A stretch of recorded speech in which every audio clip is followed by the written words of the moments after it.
In each case, we've noticed that these individuals are not radicalized suddenly, but rather that they follow a long path towards violence. Take Jeremy, for example. Jeremy lives in a society replete with various economic and social inequalities. Despite government programs, he sees that many people still live in precarious circumstances, whereas others, more well off, enjoy much more privileged lives. Jeremy is particularly sensitive to issues of poverty, economic inequality, and the exploitation of natural resources by wealthier nations. He also finds it shocking that no one protests against the living conditions of indigenous communities, the unfair distribution of wealth, or the discrimination and racism experienced by some of his fellow citizens. At a student demonstration, Jeremy meets some activists who share his views. With his new friends, he participates in online chat groups about anarchism, anti-capitalism, and anti-racism. For them, the police are a corrupt institution beholden to a governing elite, bent on maintaining its privileges. According to Jeremy and his friends, governments do nothing to combat the destruction of the environment. Indeed, they even encourage certain projects that are destroying the planet. In short, the discussions in which he participates are varied, sometimes moderate, but often enough they're tinged with a certain radicalism. Amidst all these discussions, Jeremy has difficulty in distinguishing between nuanced, multifaceted realities and other more ideological discourses. However, his ability to do this depends on a number of factors of protection and vulnerability, such as his background, personal circumstances, circle of friends, or even his ability to think critically. All these factors play a crucial role in the choices that he subsequently makes.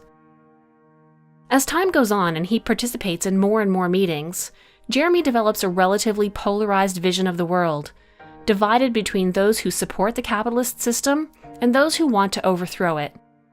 He declares to whoever is prepared to listen that the world is headed for catastrophe, that we are all slaves of a ruling class, and that those who refuse to struggle like him are opposed to all forms of social progress, and are even lackeys of the capitalist system. For Jeremy, the only road to real social change is active struggle. Jeremy is now committed. If he wants the world to change, he must act to escalate the struggle. Words are not enough. Action is needed. He joins an anti-capitalist collective called Radar, ready to take on the system.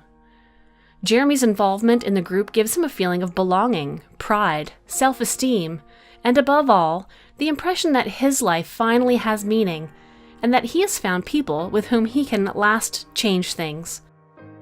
At a recent Radar demonstration against gentrification in certain parts of Jeremy's city, he and the rest of the group decide that it's necessary to send a message to the bourgeoisie and to wake up the rest of the population.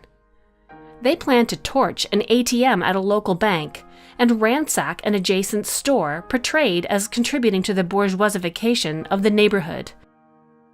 Jeremy feels that more needs to be done to shake up society and is already planning other violent acts. Without realizing it, Jeremy has slowly become radicalized to violence. The radicalization process is a series of circumstances and individual choices. No two people are radicalized in the same way, nor for the same reason, whether in Gatineau, Libreville, or Moscow. To prevent the shift towards radicalization, we need to pay attention to certain types of behavioral tipping points. Be proactive and contact us in complete confidentiality if you're worried about someone. Our counselors can offer you advice on what to do and, if necessary, provide professional support adapted to your situation.